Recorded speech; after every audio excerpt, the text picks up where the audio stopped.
Hello बच्चों, कैसे हो।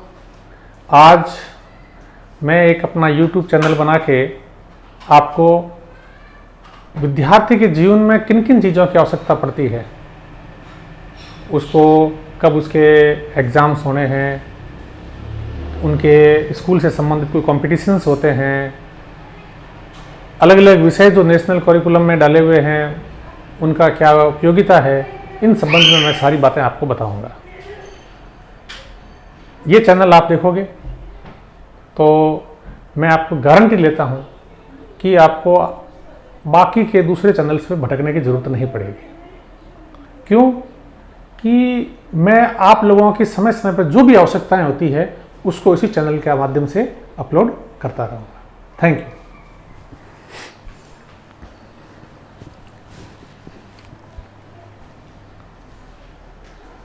नमस्ते बच्चों, आज मैं आपको SUPW विषय के बारे में पूरी जानकारी दूंगा।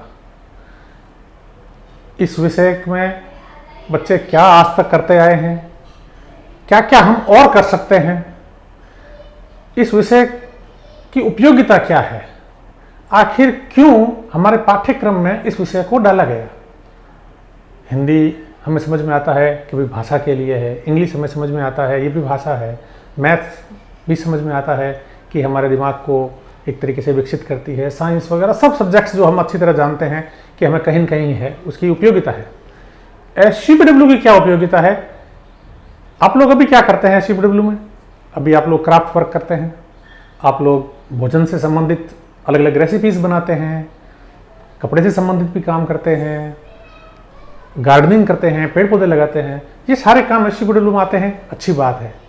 परंतु SUPW सब्जेक्ट की मूल भावना क्या है और आज मुझे क्या आवश्यकता पड़ी कि मैं आपको इस विषय के बारे में विस्तार से समझाऊं, इसलिए मैंने आज ये वीडियो बनाया है। बच्चों, हमारे माननीय प्रधानमंत्री जी ने अभी कुछ दिन पहले ही आत्मनिर्भर भारत की बात कही है। आत्मनिर्भर भारत,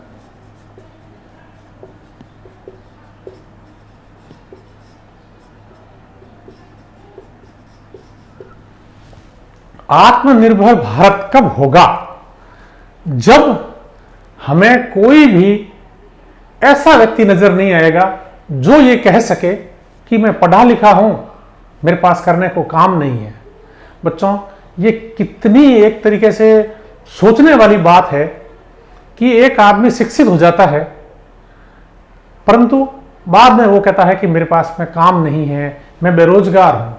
बेरोजगारी की समस्या हमारे देश की समस्या जो इतनी विकराल है कि आत्मनिर्भर भारत बनने के लिए हमें इस बेरोजगारी की समस्या को खत्म करना पड़ेगा। या यूं कह दीजिए कि जिस दिन बेरोजगारी की समस्या खत्म हो जाएगी, भारत आत्मनिर्भर हो जाएगा। ये बेरोजगारी की जो समस्या है,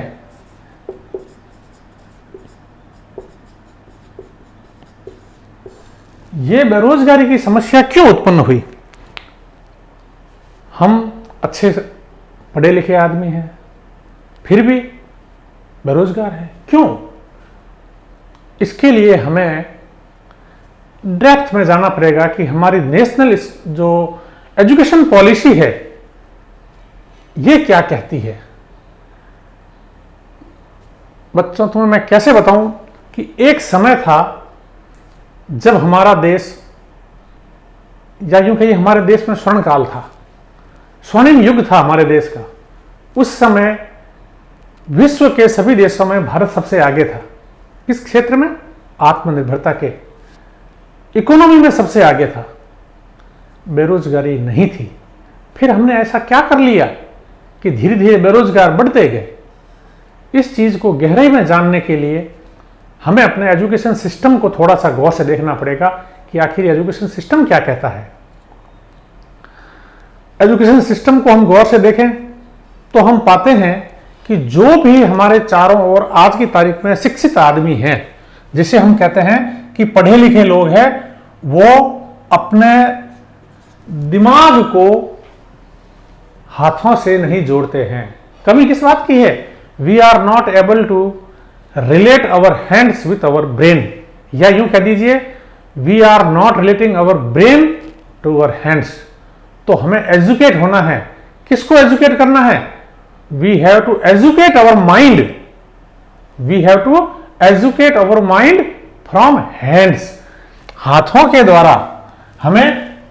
द्वारा हमें अपने दिमाग को प्रशिक्षित करना है, शिक्षित करना है। तो बेरोजगारी की समस्या मिटानी है यदि हमें, तो वी हैव टू क्या करना पड़ेगा? To relate our hands with brain, या यूं कह दीजिए कि we have to educate our brain from hands.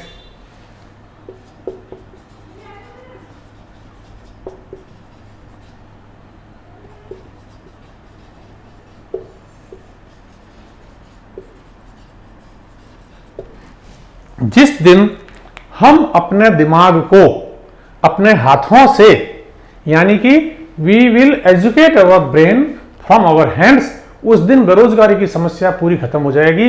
और जो ये आत्मनिर्भर भारत का जो कॉन्सेप्ट अभी अभी हमारे प्रधानमंत्री जी ने, हमारे देश के माननीय प्रधानमंत्री जी ने जो हमें दिया है, उसके लिए हमें जो गांधी जी ने ये कॉन्सेप्ट दिया था to relate our hands and brain, ये हमें लागू करना पड़ेगा। अब जब हम कहते हैं कि हमारे देश में कभी स्वर्णिम काल था, गोल्डन एज थी, गोल्डन टाइम था, क्या उस समय ऐसा होता था? बिल्कुल होता था। फिर क्या हुआ? अभी मैं आपको आगे बताता हूं। आज हम क्या कर रहे हैं वो भी मैं आपको भी बताऊंगा। तो इसके लिए सबसे पहले हम हिस्ट्री में जाते हैं कि SUPW की हिस्ट्री क्या है, क्यों इस सब्जेक्ट को हमारे करिकुलम में जोड़ा गया, ताकि हम आत्मनिर्भर बन सकें। इसके लिए हम जाते हैं हिस्ट्री में। हिस्ट्री के हम भाग करते हैं 3। हम पूरे के पूरे जो इंडियन एजुकेशन सिस्टम है,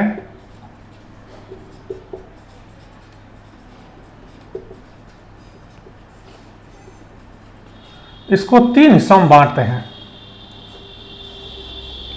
इंडियन एजुकेशन सिस्टम को हम 3 हिस्सों में बांटते हैं। नंबर 1, ब्रिटिश जो भारत में आए थे उससे पहले का टाइम।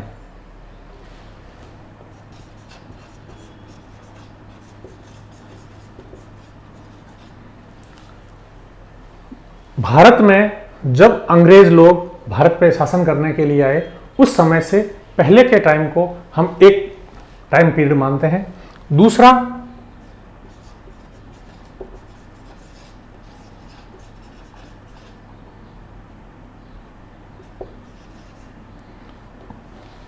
ड्यूरिंग कॉलोनियल टाइम, जब भारत में ब्रिटिश शासन कर रहे थे, उस समय हमारे एजुकेशन सिस्टम में क्या चेंजेस हुआ उसके बारे में बात करेंगे।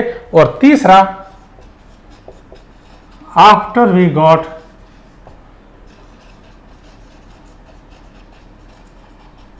इंडिपेंडेंस, स्वतंत्रता के बाद हमारे एजुकेशन सिस्टम में क्या चेंजेस आया, मैं आपको इन तीनों टाइम पीरियड के बारे में थोड़ा थोड़ा बताऊंगा, ताकि आपको ये क्लियर हो कि हमारे आत्मनिर्भर बनने में कहाँ क्या दिक्कत आई, क्यों हम पीछे रह गए, क्यों हमें SUPW सब्जेक्ट को हमारे एजुकेशन सिस्टम में जोड़ना पड़ा।